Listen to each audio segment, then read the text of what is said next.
Bagaimana Anda tahu itu benar? Nah, makanya Philip Mantova, Daud Tony itu semua banyak kibul, banyak bacot bohong mereka itu. Nah, yang datang, oke lah kalau bukan bohong benar, tapi yang datang itu bukan Yesus beneran. Itu pasti Yesus palsu. Yesus sudah terangkat ke surga jadi Allah, Bapa yang Maha Kuasa. John Sung itu mulai menyinyir, menyindir dengan kata-kata kasar, konyol, tolol, bodoh, bacot, bohong. Ini saya katakan ini seperti orang yang sedang menghakimi orang lain.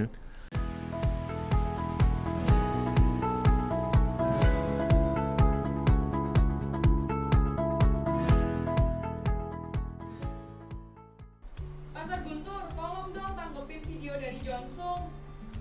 Siapa? John Sung? Yang mana? Yang mana? Banyak kan John Sung punya konten? Yang tentang kebohongan si Philip dan Daud Tony, yang itu tuh. Oh, ya. Nanti kita akan bahas, tetapi saya ingin menyapa sahabat-sahabatku sekalian. Salam sehat dan semangat selalu sahabat Koran, kontroversi dan kebenaran. Sahabat Koran, konten ini bertujuan untuk membuka wawasan kita sehingga kita menjadi cerdas dan memahami tentang kebenaran-kebenaran firman Tuhan. Konten Koran ini bukan untuk mencari musuh atau menjelek-jelekan orang atau siapapun, tetapi kita dapat memahami jika terjadi sebuah kontroversi yang menimbulkan banyak interpretasi atau penafsiran, maka kita bisa mendapatkan solusi dari kebenaran itu. Salah satunya adalah tentang apa yang disampaikan oleh John Sung mengenai Philip Mantova dan Daud Tony. Ya, Bible adalah firman Tuhan, satu-satunya kebenaran dan bukan salah satu kebenaran. Kalau satu-satunya berarti tidak ada yang lain. Kebenaran itu cuma satu. Yang kemudian Bible itu menjadi tuntunan kita. Kenapa menjadi tuntunan kita? Karena di dalam 2 Timotius 3 ayat 16 dikatakan semua firman yang diilhamkan oleh Elohim itu berguna untuk mengajar, memberi teguran, memperbaiki kesalahan, dan mendidik dalam kebenaran, supaya manusia Elohim menjadi sempurna, dilengkapi untuk melakukan segala perbuatan baik. Inilah kebenaran yang benar. Jadi untuk melihat sebuah kebenaran, kita harus dapat memilah kebenaran dengan benar. Dengan istilah rightly dividing. Kita dapat menemukan ayat ini di 2 Timotius 2 ayat 15. Sahabat dapat membacanya nanti. Dan di dalam pemahaman kita untuk belajar tentang kebenaran Tuhan, kita harus benar-benar belajar supaya kita tidak malu menyampaikan kebenaran ini. Kebenaran dengan benar, jika disampaikan salah, maka kebenaran itu akan salah. Tetapi kebenaran yang adalah benar-benar benar dari Tuhan, mungkin sahabat bingung juga. Kebenaran yang benar-benar benar, ya memang itu benar-benar benar. Firman Tuhan, Bible kita. Maka ketika kita belajar kebenaran dengan benar, maka penyampaiannya pun harus benar. Apa yang disampaikan di dalam konten John Sung, sepertinya ada sesuatu yang salah ini. Ya, katakanlah John Sung kurang banyak belajar. Kenapa? Yang pertama saya melihat bahwa John Sung itu mulai menyinyir, menyindir dengan kata-kata kasar, konyol, tolol, bodoh, bacot, bohong. Ini saya katakan ini seperti orang yang sedang menghakimi orang lain. Orang lain salah dan dia benar. Dan orang lain bodoh dan dia pintar. Ketika seseorang berbeda dalam penafsiran. Nah, sebenarnya hal penghakiman ini sudah pernah terjadi sejak dulu. Jadi ketika seseorang itu berbeda pemahaman tentang pemahaman Tritunggal, ada seseorang yang tidak sesuai dengan Tritunggal, maka orang itu akan dihakimi. Ada yang tidak suka dengan pengajaran grace dan truth, kebenaran tentang anugerah, maka orang-orang itu dikatakan sesat. Nah, kata-kata ini sebenarnya memang tidak membunuh secara fisik, tetapi sebenarnya kalimat ini justru membunuh karakter orang-orang tersebut secara perlahan, seperti yang dikatakan oleh John Sung. Setelah saya melihat konten isi daripada apa yang disampaikan oleh John Sung, rupanya John Sung itu adalah seseorang yang menganut paham sesasionis. Sesasionis. Kok ngomongnya susah ya? Sesasionis. Apa artinya? Jadi paham ini adalah paham yang percaya bahwa karunia-karunia Roh Kudus itu sudah berhenti. Dan mereka menggunakan ayat dalam 1 Korintus pasal 13 ayat 8 sampai 10 yang dikatakan kasih tidak pernah gagal, nubuat akan berakhir, bahasa lidah akan berhenti, pengetahuan akan dilenyapkan. Sebab pengetahuan itu tidak sempurna dan nubuat kita juga tidak sempurna. Jadi ketika yang sempurna itu datang, maka yang tidak sempurna itu akan dilenyapkan. Jadi dengan kata lain, ketika Bible itu sudah lengkap dari Kejadian sampai Wahyu secara kanonisasi, maka tidak ada lagi kebutuhan atau karya mujizat dari Roh Kudus yang bisa dilakukan oleh orang-orang percaya. Nah, penganut faham ini sering berargumen bahwa tanda-tanda dan keajaiban serta karunia rohani itu hanya berfungsi menegaskan saja, meneguhkan oleh kelompok rasul-rasul atau kita mengenal dengan 12 rasul dan 1 rasul Paulus untuk rasul bangsa-bangsa lain. Seolah-olah ketika rasul-rasul ini sudah mati, nah saya ulangi lagi. Nah ini yang menjadi garis bawah saya. Ketika rasul-rasul ini sudah mati, maka karunia-karunia pun ikut mati. Apakah demikian? Wah ini pernyataan yang memang kurang lah. Referensi yang kurang banyak bos. Jadi katakanlah liburannya itu kurang jauh gitu. Kurang jauh. Nah ini butuh vitamin tentunya. Dan vitaminnya adalah kebenaran Tuhan. Mari kita perhatikan bahwa di antara paham ini juga ada paham tentang kelanjutan atau berkelanjutan dengan istilah kontinusionis gitu ya. Ketika perjanjian baru mengacu pada tanda-tanda yang menunjukkan bahwa kemampuan supranatural itu diberikan Tuhan kepada siapapun yang Ia pilih untuk mencapai tujuan. Jadi Tuhan itu tidak berhenti bekerja hanya pada para rasul, tetapi Tuhan juga bekerja kepada setiap orang yang percaya. Dan kebenaran ini kita dapat menemukan di dalam kitab Keluaran pasal 7 ayat 3, dalam Roma 15 ayat 18 sampai 19, bahkan kitab Ibrani 2 ayat yang keempat. Dalam 1 Korintus yang kita bahas di pasal 13 ini sebenarnya juga masih ada ayat yaitu ayat 11 bahwa istilah karunia sebagai tanda-tanda yang terus dipergunakan oleh Tuhan bagi orang-orang percaya. Nah, mengapa saya katakan sebenarnya karunia-karunia ini masih berlangsung terus? Berbeda seperti apa yang dikatakan oleh John Sung di dalam video ini. Mari kita coba melihat video ini bersama-sama. Dipakailah malaikat untuk menampakkan diri ngomong sama Nabi, sama orang, sama Yusuf, sama Maria, segala macam. Jadi mimpi juga dipakai, undian, Yunus kena undi, Urim Tumim, ya, untuk menyatakan kehendak Tuhan. Karena pada waktu itu Tuhan memakai ya, komunikasi dari yang bersifat sederhana sampai yang sempurna. Yang sempurna itu sampai akhirnya Tuhan Yesus datang ke dunia ini jadi manusia. Kemudian dia suruh para rasul menulis firman-Nya yaitu Alkitab. Maka jadilah Alkitab menjadi wahyu tertulis yang pasti. Jadi Tuhan mau hari ini semua orang itu mendasarkan imannya itu pada firman Tuhan yang tertulis Alkitab. Jadi sejak Alkitab selesai ditulis, maka segala macam pewahyuan, revelation, penampakan, dan segala macam itu telah berhenti. Ya, seperti itulah paham tentang segala sesuatu sudah berhenti. Mujizat, karunia-karunia Roh Kudus, nubuatan, dan semua hal-hal supranatural itu sudah berhenti.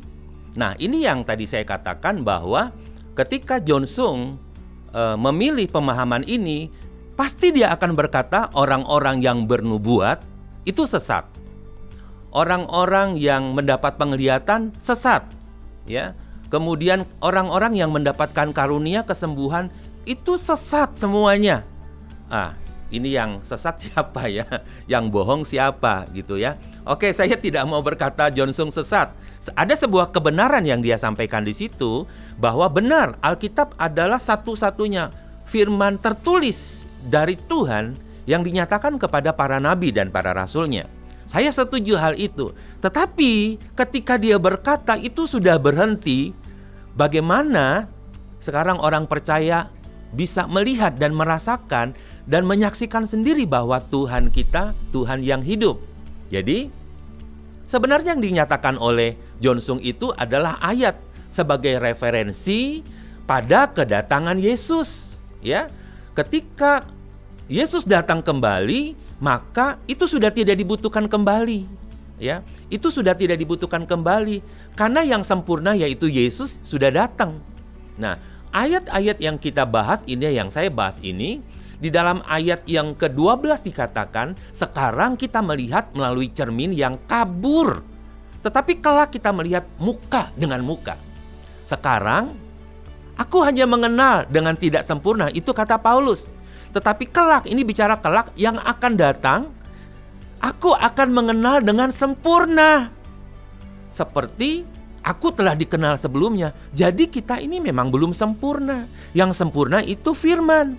Tetapi karena kita belum sempurna, kita butuh itu yang akan meneguhkan, menegaskan kita. Dan ada banyak hal terjadi. Mungkin teman kita ini Johnson kurang bisa melihat berbagai mujizat yang sudah terjadi. Dan orang-orang luar berkata itu sudah terjadi. Dan itu benar-benar terjadi. Hanya orang-orang yang menentang Tuhan saja yang akan menolak mujizat-mujizat dan karunia-karunia Roh Kudus. Baik, selanjutnya ada sebuah video lagi yang kalau kita perhatikan, akibat paham yang tidak percaya kelanjutan kuasa Tuhan, maka ini yang akan terjadi. Kita coba lihat lagi, ada satu video ya yang menyatakan bahwa udah berapa malaikat banyak itu menyamar. ayat peringatan firman Tuhan mengenai akhir zaman bahwa Mesias palsu yang mengaku nama Yesus datang. Jadi saya bisa pastikan bahwa yang mereka lihat itu, yang mereka rasakan ada paku lah di telapak tangannya, itu semuanya adalah iblis, malaikat yang menyamar. Nah, apalagi orang yang bilang, iya. Jadi seperti yang disampaikan oleh Johnson, bahwa yang dilihat atau dimimpikan oleh Philip Mantova dan Daud Tony itu adalah bohong. Karena mereka tidak berjumpa dengan Yesus, tetapi mereka ketemu dengan iblis. Waduh, masa seperti itu bahasanya? Ini seperti orang bilang begini, bah ini kurang 1 sendok gula pasir ini bah, katanya seperti itu. Ya, saya jadi tersenyum geli ketika seseorang kok itu dikatakan bohong, ya ketemu iblis. Siapa yang mau ketemu iblis sih? Ya, sahabat koran, Anda suka ketemu iblis? Tentu kita tidak suka. Tetapi ada orang berkata, Anda kok ketemu iblis? Ya, ini tentu saya pun tidak setuju. Kenapa? Karena yang di dalam, sebentar kita akan bahas lebih panjang tentang ini, tentang apa yang dikatakan Daud Tony dan Philip Mantova. Tetapi yang ingin saya sampaikan di dalam video ini, bahwa sebenarnya ini yang terjadi adalah ketika Yesus akan datang, maka akan muncul nabi palsu. Nah, akan muncul Mesias palsu. Tentu ya, kita pun tidak akan suka ketemu Mesias palsu atau nabi palsu karena mereka itu berasal dari iblis. Tetapi yang dilihat oleh Daud Tony, bahkan Philip Mantova, mereka itu di dalam penglihatan mimpi mereka tidak ketemu Mesias palsu. Tetapi mereka berkata bahwa mereka berjumpa dengan Yesus yang mereka tahu ada tanda. Nah, apakah soal tandanya itu di telapak tangan atau di pergelangan tangan, itu tidak jadi masalah. Tetapi intinya mereka ketemu dengan Yesus yang pernah hidup di bumi. Bukan Yesus yang abal-abal yang disebut palsu atau Mesias palsu, tidak. Tetapi itu sebenarnya meneguhkan bahwa Bible itu benar.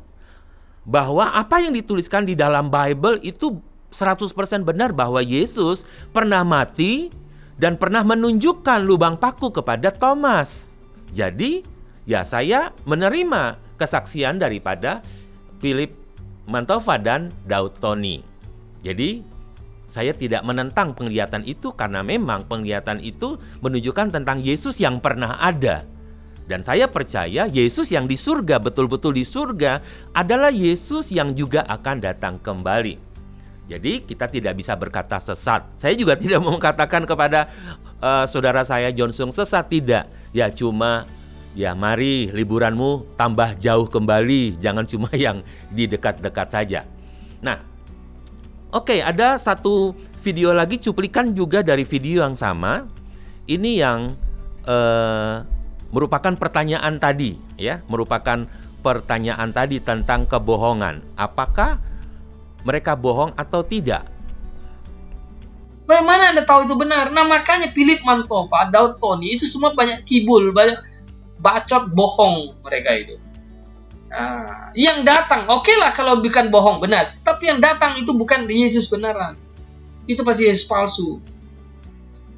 Yesus sudah terangkat ke surga jadi Allah, Bapa yang Maha Kuasa. Iya.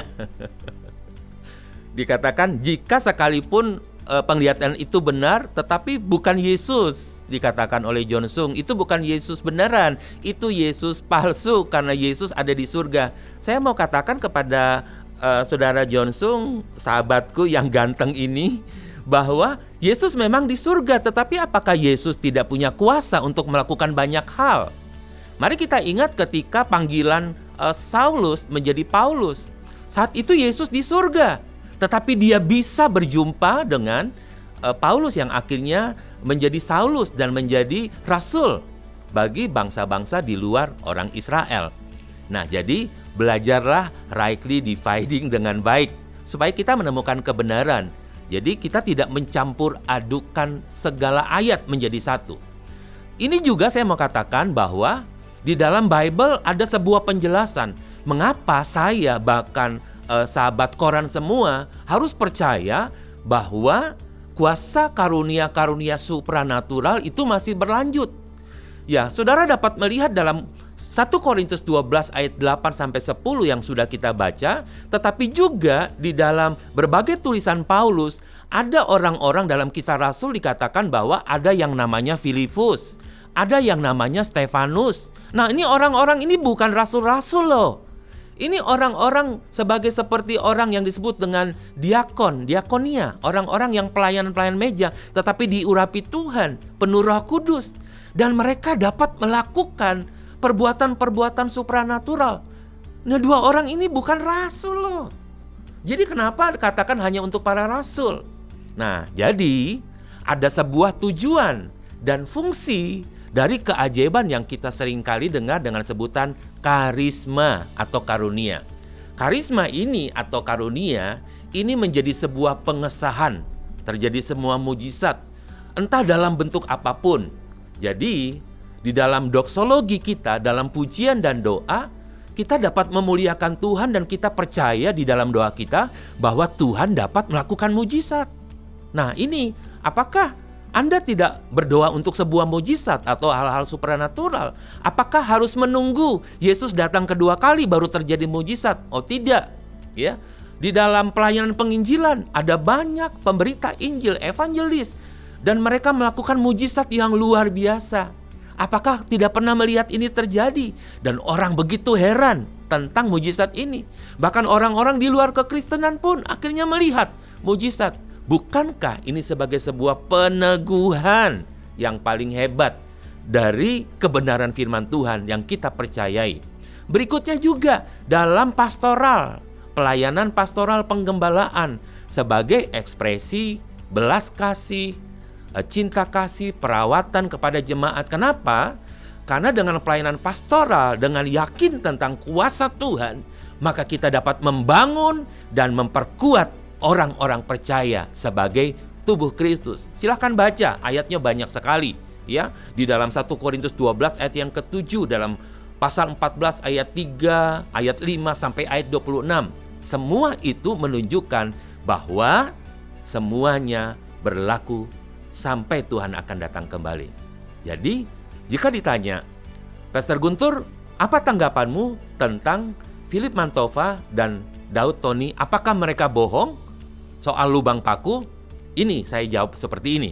Yang pertama, pengalaman spiritual memang terpisah dari teks Alkitabiah, dan itu sangat lemah.